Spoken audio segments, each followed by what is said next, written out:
আসিয়া। আহা, আল্লাহর সামনে একবার মাথা নত করেছে, পৃথিবীর কোন শক্তির সামনে মাথা নত করে নাই।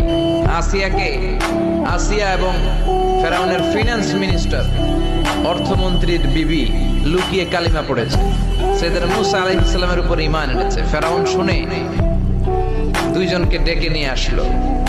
অর্থমন্ত্রীর বউয়ের সাথে দুধের বাচ্চা, বলল দুইজন নাকি ঈমান এনেছো লুকিয়ে লুকিয়ে, এক আল্লাহরে ছাড়ো, আমি ফেরাউনরে সেজদা দাও। এরা বলল জীবন যাবে কিন্তু ঈমান যাবে না, জীবন দিব কিন্তু ঈমান দিব।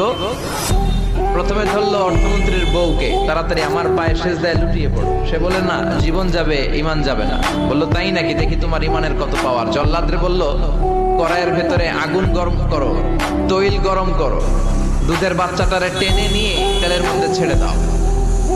কল্পনা করতে পারেন দুধের বাচ্চাকে